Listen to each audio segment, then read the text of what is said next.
So I thought we would talk about the concept of disabled people in fantasy and science fiction, because this is something that keeps cropping up, and I'm not unsympathetic to the people who want representation in this way, actually. But there are certain aesthetic hurdles that you have to try and get over in order to make this work, and frankly, this, for me, doesn't work. So, part of the purpose of art, generally, is to create an illusion, and Scombridge would put it, to draw someone into a fantastical realm, something that they know isn't real, you know it's not real, I know it's not real, and yet for the purposes of what we're going to engage in, the game we're going to play, or the art we're going to enjoy, the movie we're going to watch, whatever it is, we both agree that the premises are real, at least in the fantasy realm, in the entertainment that we're going to be engaging in. And we all agree that we will pretend that these premises are correct, and therefore anything that logically follows from these premises is part of the story and is the representation of reality, if reality was as we are laying it out. And this is the very core of what any kind of creative entertainment like this is. This is a screenshot, there's a photo from the latest Dungeons and Dragons rulebook. So we are both agreeing that there is something not true that we're going to pretend is true, to then build on that to create what we ought to view as a logically coherent world and sequence of events that follow from the premises that we begin with. In the case of Dungeons and Dragons, it's that we're in a different fantastical realm where magic is real and monsters are real and etc, etc, etc. And therefore, what happens from this? Well, people go adventuring. That's what Dungeons and Dragons, the core of it is. Go into dungeons, you engage in very dangerous situations that you may or may not be prepared for, and you will be fighting for your life to find some treasure, whatever it is. From those premises, you don't actually logically come to the conclusion that someone in a wheelchair should go. Not that there's something wrong with the person in the wheelchair or anything like that. What it is this an appropriate person to bring with you on this mission, on this quest? Can they fulfill it? Now, the way that it's being laid out here, in generally in Dungeons and Dragons, is the answer is obviously no, right? The answer is obviously no. A person in a wheelchair cannot go dungeoneering because dungeons are not wheelchair accessible. Moreover, dungeons in Dungeons and Dragons are very dangerous places, and to maintain the illusion maintain the realism of the illusion, you have to at least in some way accept that the things in there are dangerous and trying to kill your character. And therefore, bringing someone who is not equipped to deal with that is not what you would do under those circumstances. So if you are going to bring someone in a wheelchair, there has to be very important mitigating reasons, or you are introducing something from outside of the game into the game. So you are in fact violating the rules, the premises on which the thing is based, and you are essentially being a Spoilsport by insisting on something personal about yourself that is being brought into this world where it's not appropriate.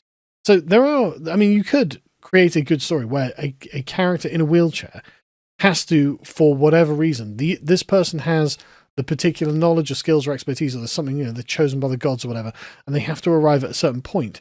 And so you have to get the wheelchair-bound user from point A to point B, and this is going to be very difficult, and that could involve a series of challenges.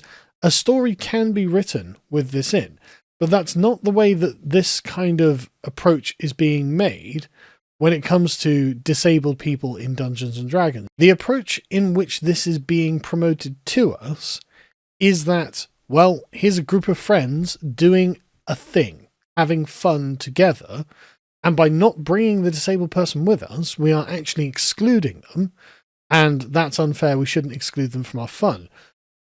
But this actually breaks the immersion.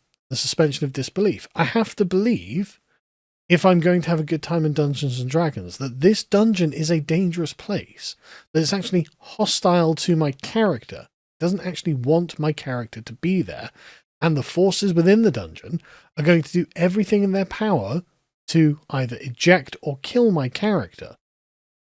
Therefore, having a wizard in a wheelchair, a female wizard in a wheelchair who's just acting like she's, oh, I'm just glad to be part of the group. Like, okay, but we're about to get our heads caved in by monsters. Like, does this character look like she's worried about taking a battle axe to the face? Because the characters in the background look like they're worried about that. But this character doesn't look like they're prepared to take a battle axe in the face. They, in fact, look like they're going somewhere quite genteel.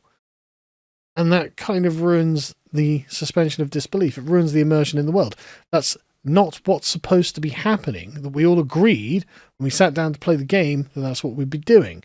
And, I mean, this was not too bad in that regard. Again, you could assume that with this particular kind of scene, that there's a reason that the guy in the wheelchair has to go, other than for reasons of representation.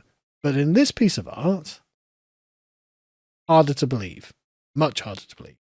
And, of course, acceptance of the existence of magic in fantasy settings should not be easier than accepting the existence of disabled people in a fantasy setting. Oh, I believe that there could be disabled people. I just wonder why they would find themselves on level 16 of a dungeon that we had to use various ropes and various difficult things to climb over to get down there. How did you get the wheelchair down there? Again, it has to be logically consistent. And if it's not logically consistent, and if she doesn't really look like she's actually part of a grizzled adventuring party, well, you break the suspension of disbelief for me. And you make it far less likely that I'm going to buy into it. I mean, like, this one is much more likely. Yeah, okay, you've got a disabled tiefling in a town, and he's been accosted for whatever reason in an alleyway. Well, that's a believable enough scenario. That's fine. This one, not so much, right? And of course, then you get to the just out-and-out political inserts into this. This has been going around on Twitter, of course, because some woke Warhammer fan decided that what Warhammer needs is a fat, disabled trans person with pride pauldrons in a combat wheelchair. I mean, look at the size of the stomach plate. This person wouldn't be fit for combat if they were able. They were physically able, let alone the fact that they're in the wheelchair. So now, oh, what am I saying? Well, the tech priests are like, yeah, okay, we'll build you a combat wheelchair and we'll strap on a couple of twin bolters on your combat wheelchair. Like, come on, man. This is not something that anyone would think to deploy in a war zone. Resources would not be spent on making sure that this person feels included in the war zone. Because remember, theoretically, going to a war zone is not good. Like, you do this for reasons other than yourself. You would presumably otherwise choose not to go and get fed into the meat grinder on the front lines. But what this is saying is, no, I deserve to be here too. Which means it's not about the activity itself, it's about the person. The person is making it not about the scenario, the story being told, the legendary premises on which the illusion is based. They're saying, I am more important than everyone else having fun. And that is the essence of a spoils. And that's why people really hate this stuff. It's totally implausible. This would never... Why would anyone do this? And people rightly pointed out, well, hang on a second. There's already a Space Marine wheelchair and it's the Dreadnought. And why not have something that makes more sense like this? Like, this makes perfect sense in world. No one's like, oh, well, you know, I can't play Warhammer now because there are disabled men in Dreadnoughts. That's not what people were thinking. This makes sense in the universe. This fits in with the lore. This gives them a functional purpose on the battlefield. Sorry, how are you getting over rubble? How are you... I mean, just... It's so obviously not conducive to the good of the setting to make sure that the setting makes sense and is believable. what is otherwise called verisimilitude.